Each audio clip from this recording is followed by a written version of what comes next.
এই বনের প্রতিটি পশু পাখির সমস্যার কথা শোনা আমার দায়িত্ব। তবে আজকে কে কে এসেছো কার বিরুদ্ধে অভিযোগ নিয়ে? মহারাজ সিংহ মশাই, মিচকে শিয়াল আজ সকালে আমার বাচ্চার খাবার কেড়ে নিয়েছে।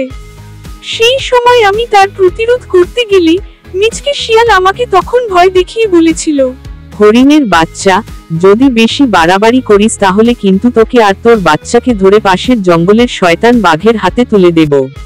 কি, তোর তো সাহস কম না? তুই আমাকে আর আমার বাচ্চাকে ধরে শয়তান বাঘের হাতে তুলে দিবি? দাঁড়া, আমি এখনই মহারাজ সিংহ মশাইয়ের কাছে এর বিচার চাইব। হে, যা যা, যেখানে ইচ্ছে বিচার দে, তোর সিংহ মহারাজ আমার গায়ের একটা লোমও ছিঁড়তে পারবে না। আচ্ছা ঠিক আছে মহারাজ সিংহ মশাই, তোর গায়ের লোম ছিঁড়তে পারবে কি পারবে না সেটা আজ বিকেলেই টের পাবি। মহারাজ সিংহ মশাই, বিশ্বাস করেন আমি হরিণের বাচ্চার খাবার কেড়ে নেইনি। হরিণ মিথ্যা বলে আমার উপর দোষারোপ করতেছে।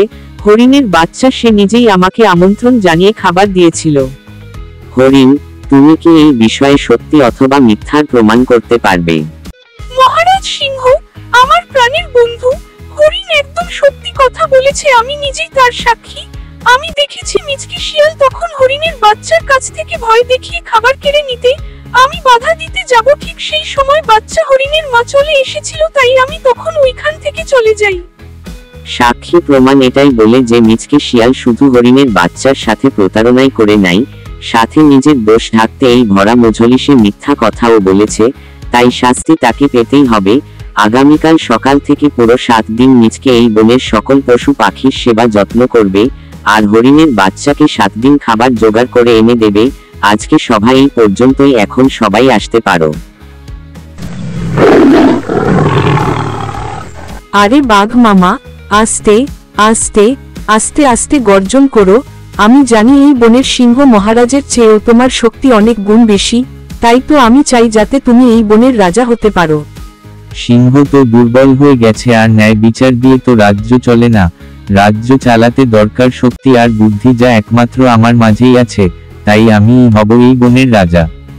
আরে বাঘ মামা, রাজা তো আপনিই হবেন, কিন্তু আপনাকে রাজা বানাতে হলে মিচকে শিয়ালকে আমাদের সাথে নিতে হবে। মিচকে শিয়াল কি রাজি হবে নাকি? আমার জানা মতে মিচকে শিয়াল তো ওই দুর্বল সিংহ রাজার খুবই কাছের, আর সিংহ রাজা ও মিচকে শিয়ালকে অনেক বেশি ভালোবাসে। আমার মনে হয় মিচকে শিয়াল রাজি হবে, কারণ সিংহ মহারাজ 7 দিনের জন্য মিচকে শিয়ালকে কঠিন শাস্তি দিচ্ছে। এখন আপনি যদি মিচকে শিয়ালকে লোভ দেখাতে পারেন তবে আমি গ্যারান্টি দিচ্ছি মিচকে শিয়াল আপনার হয়ে কাজ করবেই করবে। তাহলে এখনই যাও, মিচকে শিয়ালকে ডেকে আমার কাছে নিয়ে আসো। আমি মিচকে শিয়ালের সাথে আজই কথা বলতে চাই।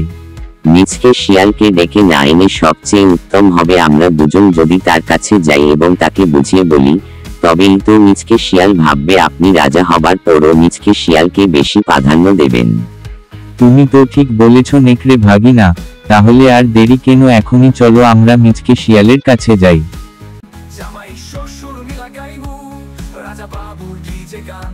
জামাই শ্বশুর মিলা গাইমু, রাজা বাবুর ডিজে গান। রাজা বাবুর ডিজে গান।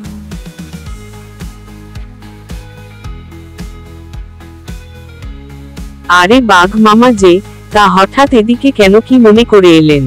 এসেছি একটা দরকারে, তাও তোমার কাছে। তুমি যদি রাজি থাকো তবে তোমাকে একটা লাভজনক প্রস্তাব দিতে চাই। কি এমন প্রস্তাব বলে ফেলেন বাঘ মামা, যদি আমার পছন্দ হয় তবেই আমি রাজি হব।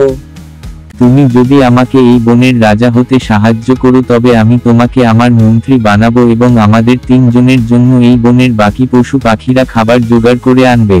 শুধু তাই নয়, সাথে তোমাকে আরো একটা সুপার পাওয়ার দেওয়া হবে। তুমি এই বনের যে কোনো প্রাণীকে যে কোনো সময়ে শিকার করে খেতে পারবে, তার জন্য তোমাকে কোনো রকম জবাবদিহিতা দিতে হবে না। তাহলে ঠিক আছে, আমি রাজি আছি বাঘ মামা, তবে এই বনের রাজা হবার পর আবার আপনার দেওয়া কথা ভুলে যাবেন না তো? তুমি বিশ্বাস রাখতে পারো, কারণ আমি জানি তুমি যেমন আমাকে এই বনের রাজা বানাতে পারো তেমনি আবার বন থেকে তাড়াতেও পারবে, তাই তুমি নিশ্চিত থাকতে পারো ভাগিনা মিচকে শিয়াল। আচ্ছা ঠিক আছে বাঘ মামা, তাহলে আপনি নিশ্চিন্তে থাকতে পারেন, আগামী 1 মাসের ভিতরে আপনাকে এই বনের রাজা বানাবো। এখন আপনারা এখান থেকে চলে যান, কেউ দেখে ফেললে আমার সমস্যা হবে। আমরা যদি বাঘ মামাকে এই বনের রাজা বানাই তাহলে আমরা সবাই ভালো থাকতে পারবো। শুধু তাই নয়, বাঘ মামা রাজা হলে আমাদের অনেক খেয়াল রাখবেন।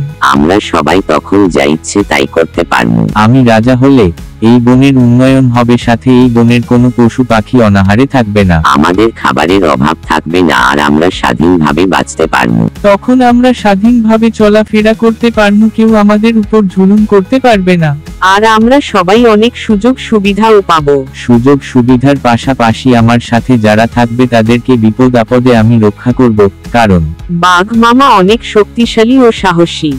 যখন বনের অধিকাংশ পশু পাখি লোভে পড়ে বাঘকে রাজা বানানোর ষড়যন্ত্রে লিপ্ত, ঠিক তখনই বনে নেমে এলো এক ভয়াবহ দুর্যোগ।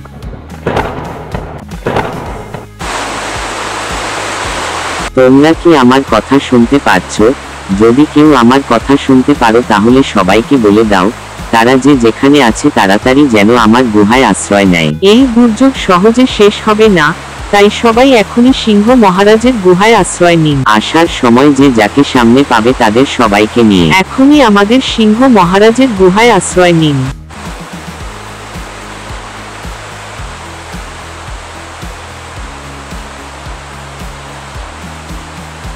3 দিন পর যখন দুর্যোগ শেষ হয়ে যায়, মহারাজ সিংহ মশাই, আমি শুনেছি দুর্যোগের আগে দুষ্টু বাঘ ও পাজি নেকড়ে আপনার বিরুদ্ধে ষড়যন্ত্র করেছিল। মহারাজ, মিচকে শিয়াল এই ষড়যন্ত্রের শামিল ছিল। শুধু তাই নয়, পাজি নেকড়ে ছিল পরামর্শকারী আর মিচকে শিয়াল ছিল দুষ্টু বাঘের প্রধান গুপ্তচর।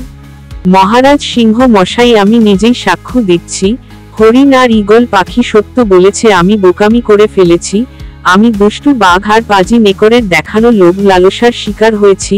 তাই মহারাজ, আপনি আমাকে যে শাস্তি দিবেন আমি মাথা পেতে নেব। আমি সবই জানি, কিন্তু আমি প্রতিশোধ নিতে চাই না। তবে অন্যায় করলে অন্যায়কারীকে তো শাস্তি পেতেই হবে। তাই দুষ্টু বাঘ আর পাজি নেকড়ে এই জঙ্গল ছেড়ে বহু দূরে চলে যাবে। আর আমি এটাও জানি, মিচকে শিয়াল দুর্যোগের সময় নিজের জীবনের ঝুঁকি নিয়ে অনেক পশু পাখির জীবন বাঁচিয়েছে। এই জন্য মিচকে শিয়ালকে সাধারণ ক্ষমা করা হলো। তবে মিচকে শিয়াল শাস্তি স্বরূপ আগামী 2 মাস বনের সকল পশু পাখির সেবা করবে। আমি একটা কথা বুঝেছি আজ, শক্তির মাঝে সত্য না থাকলে তা ভয়ঙ্কর, আর ন্যায়ের মধ্যে সাহস না থাকলে তা দুর্বলতা। মহারাজ সিংহ মশাই, আপনি এই বনের যোগ্য রাজা। আমার একটা কথা সবাই মনে রেখো, ক্ষমতা মানে সুযোগ নয়, দায়িত্ব। আর নেতা সেই যে কঠিন দুর্যোগের মধ্যেও নিজের জীবনের ঝুঁকি নিয়ে পাশে থাকে। বন্ধুরা, একটা লাইক দিয়ে ভিডিওটা কেমন হয়েছে কমেন্টে জানাবেন। আর অবশ্যই চ্যানেলটি সাবস্ক্রাইব করে পাশে থাকা বেল আইকনটি বাজিয়ে দিন। ধন্যবাদ সবাইকে।